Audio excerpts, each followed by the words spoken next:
What a place to think about the world in the 21st century and the dynamism of the world economy. We're in Beijing, one of the most important metropolises of the whole world, and I'm standing in front of an iconic building, the China Central Television headquarters, the CCTV building. In the 15 years of its existence has already become one of the iconic sites of the whole world, and a building which exudes architectural marvel, but also the dynamism and energy of China and of Asia in the 21st century. And everywhere around me in this third ring road of a metropolis of 21 million people, one of the largest, dynamic, throbbing places on the whole planet, we feel not only the power, the wealth, and the change, the cranes everywhere, new buildings going up, and new architecture and new ideas, because Asia, of course, will be one of the most dynamic centers of globalization in the 21st century. Asia, home to 60% of the world population, Asia home to the fastest growing economies of the world, and China now by one measure, and that is output measured at international or purchasing power prices, the world's largest economy.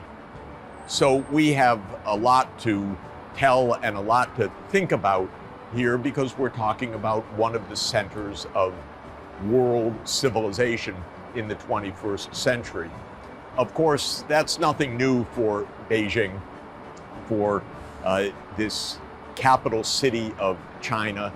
This is an ancient city, 3,000 years old in its founding, and for the last 600 years, almost continuously, the capital of China, the capital of the Ming Dynasty rulers from the early 1400s onward as the home base, the capital of the Qing Dynasty from the middle of the 1600s, and the capital of the People's Republic of China for the period since the founding of the PRC in 1949.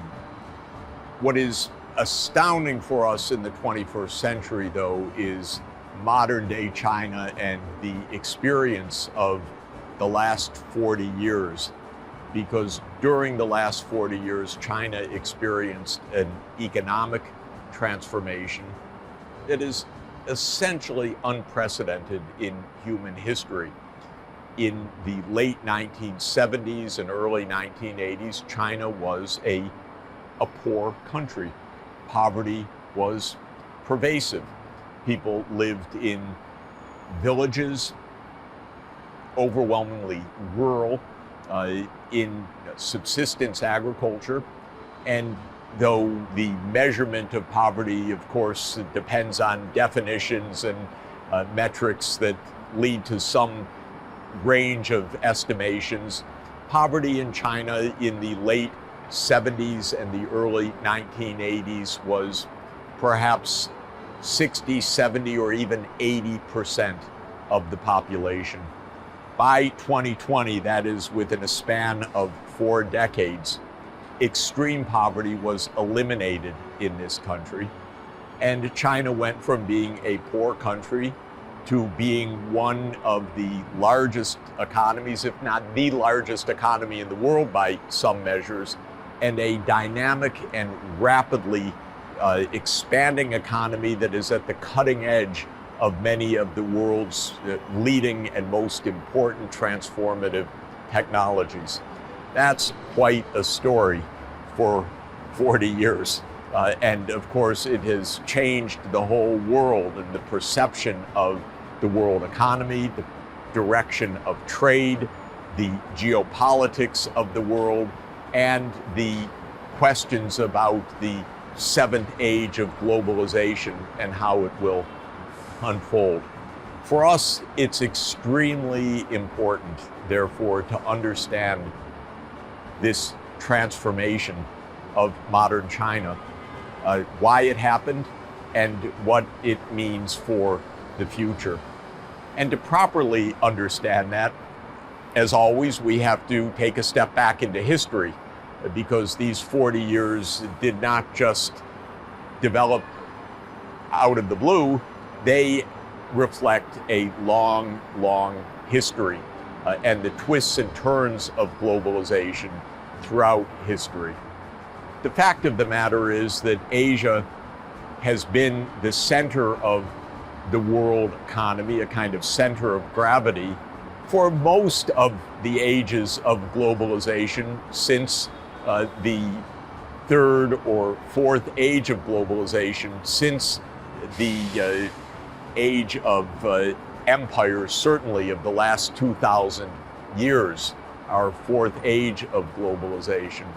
But Asia experienced a dramatic decline in its centrality in globalization during the age of industrialization. What we are experiencing, living through right now, what we see in the 40 years of China's remarkable surge of economy since 1980, is a restoration of Asia's role in the world that was Asia's place in the world economy and in globalization for most of the last 2,000 years. So that's the story that we need to understand. Now, in Beijing, we're in a city that is 3,000 years old, and in a city that has been a mega city by international standards for at least 2,000 years. This has been a big, populous city. And the reason at the core is that we are at the northern end of the North China Plain, which is the plains of a highly productive temperate zone agriculture associated with the Yellow River and the Yellow River Valley and the rich alluvial soils that it provides. Because the Yellow River was one of the two home bases of Chinese civilization from the start, a place where millet and other grains could be grown with tremendous productivity and therefore supporting a huge population. The second center of Chinese civilization is to the south, the Yangtze River, and that was the home for more tropical production or warmer climate production, especially rice growing. So where we are in Beijing at the northern end of the North China Plain is the place where grains, wheat and millet and colder climate grains are grown, and towards the south, the rice growing areas of monsoon Asia. You put the two together, China has had a vast population for as long as we have good demography or even estimates. China has been 20% or 25% of world population during the last 2,000 years. That means that China has been a central part of globalization for the last 2,000 years. Not only did China have a highly developed and sophisticated national economy and political society already dating back to the Han Empire from 220 BCE onward, about the same time as the Roman Republic was rising and the Roman Empire would soon take hold. But China's role in globalization was already present at that time because Rome and China were in active trade. Of course, active trade across the Silk routes of Asia and active trade along the sea routes of the Indian Ocean. So for 2,000 years, Beijing has been a huge city and a city that has been part of global trade. And one can say of Asia more generally that from as early as we can make demographic or population estimates, Asia has been well over half of the world's population. It has been at times 60 to 70% of the world population. And in our time, as of estimates of 2023, Asia is 60% of the world population, with about 4.75 billion people of the world's 8 billion people. And China, with 1.4 billion people, around 18% of the world population, about the same size in population and share, therefore, as India, also with 1.4 billion people. It's natural, therefore, that China has been central to world history, and in every way it has been, as a leader of culture, as a leader of economy, of trade, and as a leader of technology. And it is right to say that for the 1,000 years from 500 AD to 1500 AD, China gave the world more leading technologies than any other place in the whole world, helping to create the modern world, helping to create the transoceanic empires that began in the 16th century and, of course, on to today. And four of those greatest inventions of modernity that made the modern world came from China. And these four central innovations from the years 500 to 1500 AD transformed the world fundamentally. Of course, gunpowder was discovered in China, changing world power and world history in a fundamental way. The compass was first discovered in China more than 2,000 years ago, but then used for navigation and orientation already more than 1,500 years ago in China, and coming from China to the West. Papermaking, which is absolutely fundamental for communication, for knowledge, for education, came from China. And of course, print with movable type, which we know in the West as Gutenberg's innovation, came originally from China. China was the place of pumping out these world transformative technologies. And one can see China as the technologically most sophisticated, most dynamic place in the world in the early 15th century, in the early 1400s, by the famed voyages that the Chinese fleet was taking all over the Indian Ocean region, because China was world leader in navigation, world leader in trade, world leader in wealth, world leader in riches. When Marco Polo told of his voyages to China and came back to Venice and narrated his voyages, he was hardly believed. How could there be so much wealth in Kublai Khan's kingdom? It was unimaginable for that western edge of Eurasia without that splendor of China.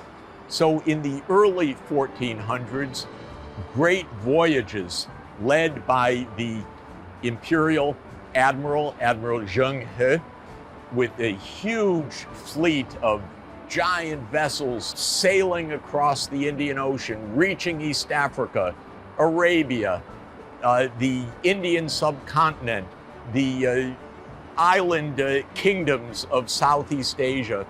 bringing back goods, spreading China's message, its wealth, its power to the Indian Ocean. That was the world of the early 15th century. And from there, something turned.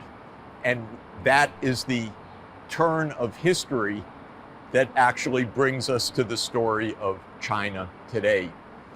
In my understanding, in my view, a decisive event took place in 1433, which is one of the events that changed the entire course of world history. Here's China with these great fleets, with these great trade missions, with this great interconnection throughout the world. And those fleets suddenly were stopped. They were stopped because of political change here in Beijing. The emperor and the court decided that having that vast international reach across the oceans was no longer the priority of China. The fleets and the missions were stopped. Incidentally, we can think that if they had continued, probably China would have discovered the Americas through the Pacific route. World history really would have been different. But the attention turned to the risks of invasion from the north and the pastoralist nomadic threats coming from the north of China rather than to the potential of trade and discovery through the oceans. The great ocean fleets stopped, the voyages stopped. China became rather inward-looking and closed.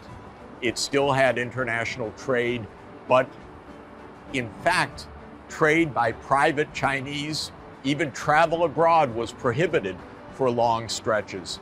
China became an inward-looking kingdom. The Middle Kingdom, self-contained, so huge, so vast, so rich, but no longer outward-oriented, no longer exploring the world and trading with the world. 1433, really a pivot of history. Now, we know the story that within the next 70 years, everything was to flip on its head, because it was exactly in that period when small, rather poor Western kingdoms and the far end of Eurasia, and I'm thinking, of course, of little Portugal and Spain, took up the mantle of oceanic exploration, navigation, discovery, and soon to be colonization and imperial rule across the oceans. Because it was exactly as China was stopping its own fleets that European powers were beginning theirs. And Prince Henry, the navigator of Portugal, was sending much smaller ships, caravels, using the Chinese compass to sail down the west coast of Africa. And soon, Ferdinand and Isabella would commission Christopher Columbus to sail west from Europe and discover, from the European point of view, this new world, the Americas, by his miscalculations of how he would find the sea route to India. So within 70 years, China stopped its ocean going. Europe began its ocean going. The new age of transoceanic empire, the fifth age of globalization, burst into the scene, and Asia was not its protagonist. And this was one of the decisive changes of history. Of course, in the 1500s and the 1600s and the 1700s, it was still the case that 60 or 70% of the world population was in Asia.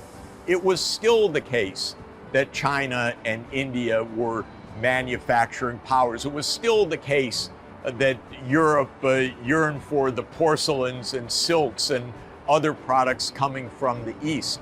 But where was the dynamism now? Where was the innovation coming from? Where was the military might? Now the pendulum had swung to the western edge of Eurasia, and that dynamism lay with Europe. It would be Europe, in fact, that would go out to create the new transoceanic empires of the fifth age of globalization. Now, what happened to China? Even as late as the end of the 18th century, China remained a very prosperous, rich, and impressive place. So much so that when Adam Smith wrote about China in 1776 in The Wealth of Nations, he described China as a very rich society, but he also labeled it as a static place, a place without dynamism and without change. Of course, Adam Smith didn't visit China, but he was reflecting the knowledge of the time, and the perception was not wrong. The perception was that Europe was on the move. Europe was transforming economically. Europe would soon have the Industrial Revolution that China would miss in the 19th century. And so Smith described China still as rich and prosperous, but as static, as stuck. And at the end of the 18th century, in the late 1700s, the European powers sailed to China and asked the Qing imperial court, open up to trade. We want to trade with you. And the imperial court rebuffed these embassies from Europe, these attempts to open up trade. Why trade with you? We are self-contained and we don't trust you also. And that lack of trust was to be reflected in the history of the 19th century in an extraordinarily painful way. Because after the first attempts to establish through diplomatic means opening of trade between Europe and China, Europe did it through brute force. And this is the story of the 19th century, when the sixth age of globalization burst forward with James Watt's steam engine, with putting the steam engine into ocean-going vessels, especially navies, especially the British Navy, with militarizing that Navy with new industrial might made powerful by the Industrial Revolution itself.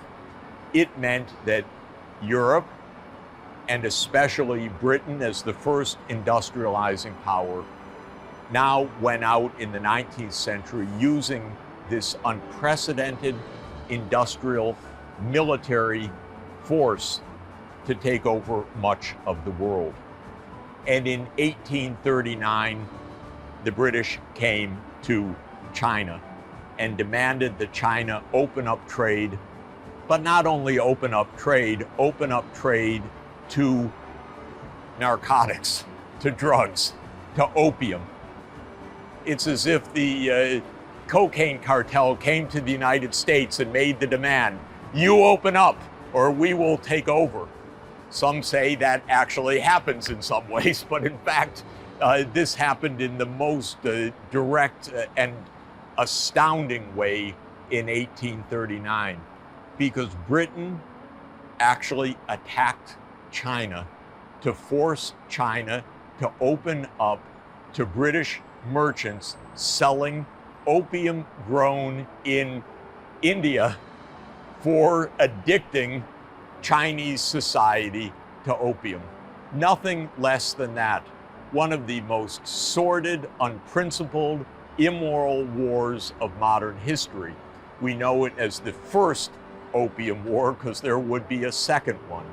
So from 1839 to 1842, in the First Opium War, Britain, the first industrial power, used its might to defeat China in battle, to force China to open to trade, but not only open to trade, to open to the most dangerous and unscrupulous trade, which Chinese leaders knew and understood was a profound danger to Chinese society. But the Brits were having none of it. We're going to sell opium where we want, when we want, and at gunpoint.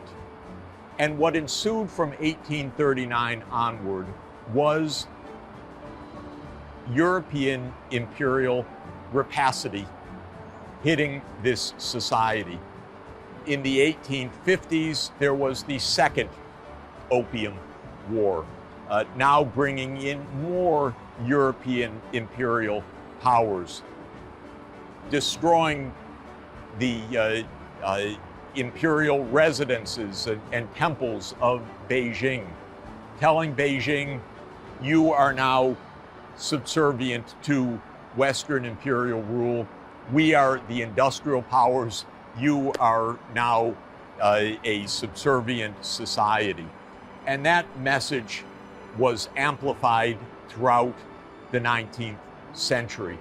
And in fact, in the 1860s, China went into a terrible tailspin and civil war, one of the most deadly civil wars of all of human history, known to us as the Taiping Rebellion. But in fact, the Taiping Rebellion was a mass civil war in China in which 10 or 20 million people were killed, and some estimates even higher.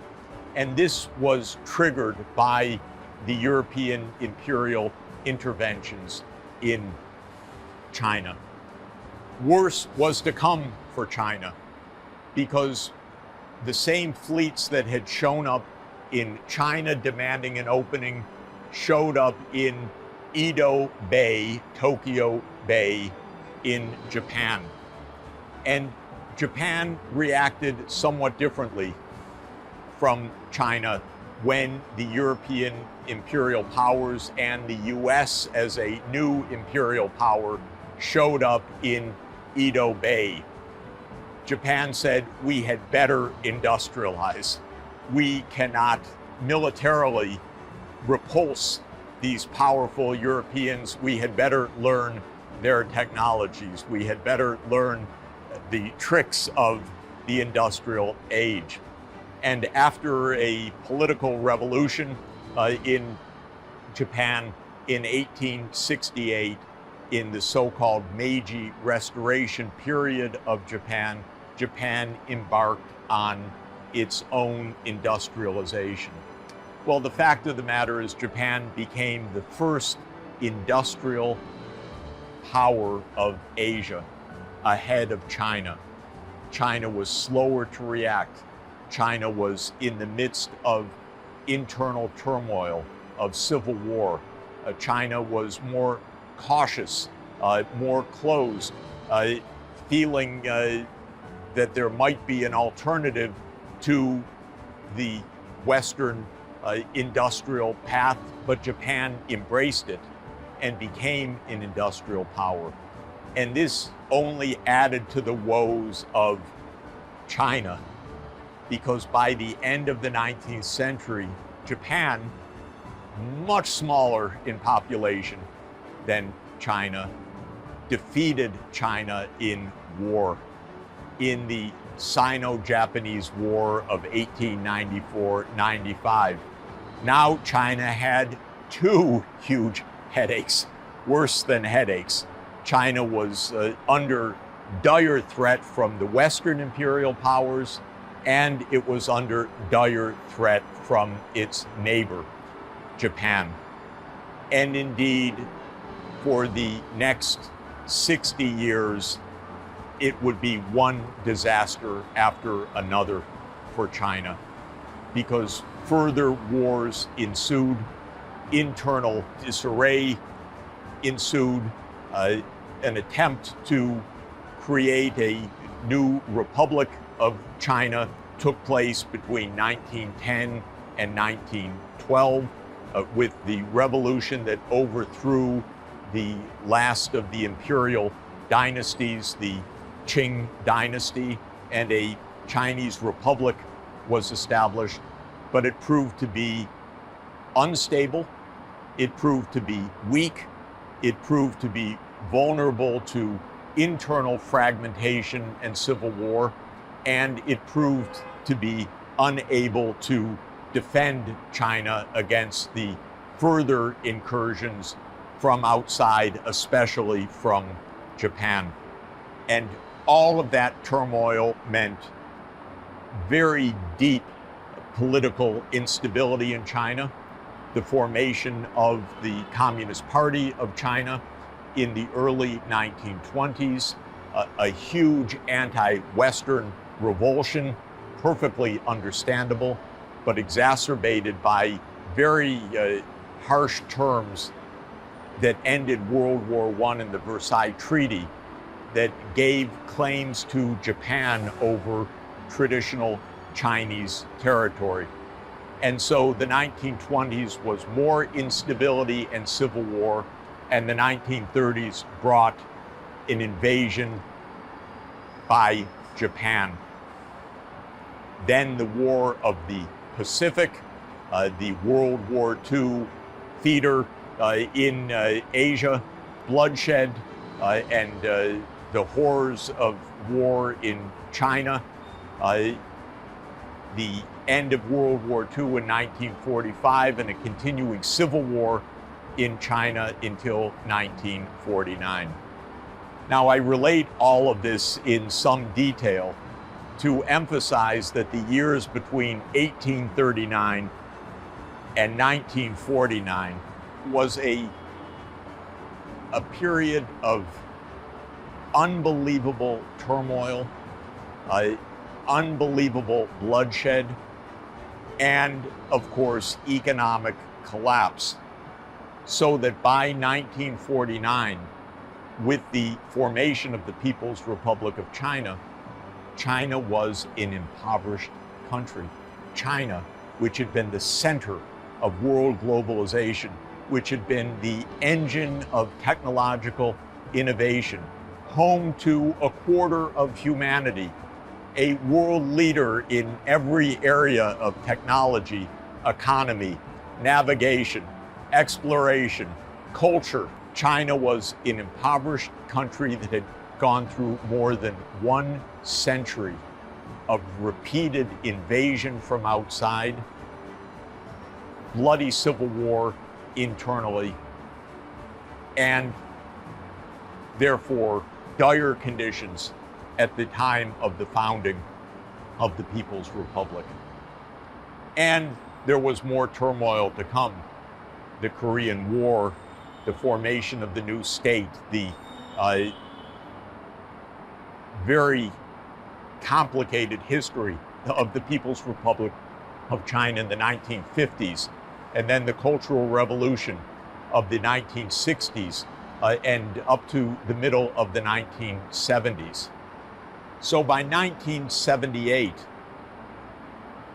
poverty was pervasive, and China had gone through such a long period of decline that the outside world viewed China as a poor, unstable place that would have no significant role in the world, but a place perhaps that might heal, perhaps that might find some floor to this continuing decline. But the world was very surprised.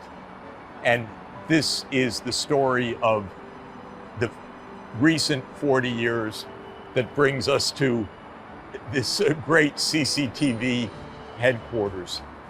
Because what ensued from 1978 onward was the most dramatic recovery of China's position in world society, the most incredible economic catching up, the most remarkable technological advance for a large place in the world ever recorded in history. And the reason why the background is so essential is that what we have experienced in the last 40 years is not a miraculous rise of China from a long history of poverty. What we have experienced in the last 40 years is China's recovery to its historic place in the world. And that makes it both more understandable and helps to give us perspective, because China has been, for most of the last 2,000 years, a center of world civilization and a center of globalization. And if we only view China from the perspective of just the past 40 years or the past 200 years, things seem to be inexplicable, and China seems to have come out of nowhere.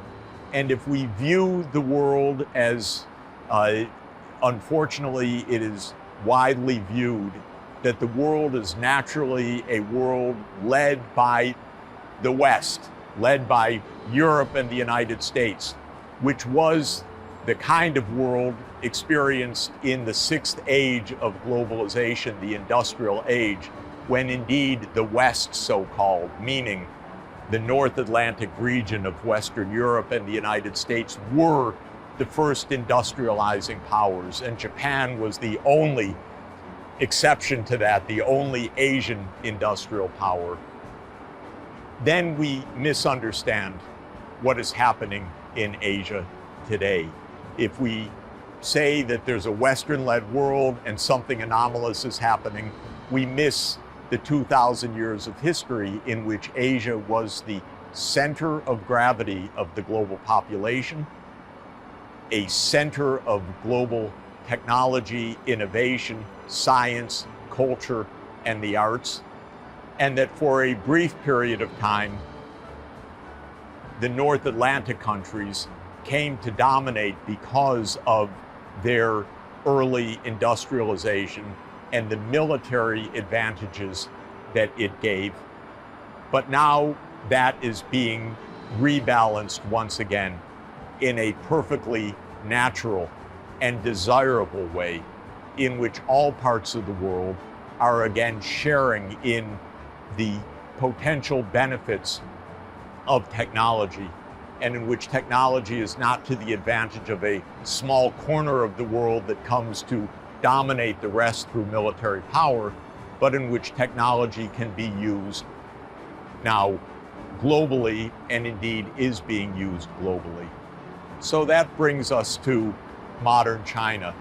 During the 40-year period from 1980 to 2020, China experienced economic growth measured at about 10% growth of GDP per year. When an economy grows at 10% per year, we can apply the rule of 70, which is to divide 70 by the growth rate, 70 divided by 10 to get 7, meaning that the time to double the size of China's economy was every 7 years. Growing at 10% per year meant China's economy was doubling every 7 years. Well, think about that. In 35 years, that is 5 doublings every 7 years. That means in 35 years, you would have 2 times 2 times 2 times 2 times 2, 5 doublings, 2 to the 5th power, 32. China's economy grew roughly 32 times in a 35-year stretch. And that, of course, is what the data show. And with China growing 35 or 40 times during the 40-year stretch, China became, depending on the measure, either the largest economy in the world, if output is measured at international prices, or the second largest economy of the world behind the United States, if the economy is measured at so-called market prices and market exchange rates rather than a common set of international prices. Either way, we are here today in one of the world's largest, most dynamic, and most technologically sophisticated economies. We're at the home of 5G. We're at the home in Beijing of cutting-edge research. This is one of the great research hubs of the whole world. Many of the world's greatest universities are in Beijing. Many of the world's greatest research laboratories across the range of advanced technologies are in Beijing. And China is therefore contributing to global solutions for great global challenges. I especially admire the fact that it was Chinese modern science that took an ancient Chinese herbal treatment from a traditional root crop of China, Qinghuaso, identified scientifically the active agents, and created the most effective anti-malarial medicine we have today, artemisinin. And that has saved millions and millions of lives across Africa and across other malarious zones of the world. And now China is at the cutting edge of advanced technologies in renewable energy, in digital industries. As CCTV over my shoulder, China leads in 5G with 600 million people in China enjoying 5G, and China's about to launch 6G. So this is also remarkable dynamism. China will be a world leader in electric vehicles and in the new zero carbon technologies. China is a world leader in fast intercity rail with the thousands and thousands of kilometers built, and I'm still waiting for the first kilometer in the United States of fast rail. We have a few miles actually, but not very many, but tens of thousands in China and now spreading across East Asia. So what we have, taking the 2,000 years perspective, we have Asia returning to its place in globalization as a dynamic, innovative, outward-looking, participatory region of the world, helping to shape the future destiny of humanity. And China's role in that will be absolutely central, and I believe absolutely positive. We need, of course, adjustment in mindsets, especially in the Western world, which came to believe that somehow the Western-led world was the natural world rather than the strange exception that came during the sixth age of globalization. There is no Eastern or Western-led world. There is an interconnected world. That's the true history of globalization, a world in which each part of the world shares its knowledge, its culture, its goods, its services, its wonders with the rest of the world. And that, I believe and I hope, is the world of the 21st century.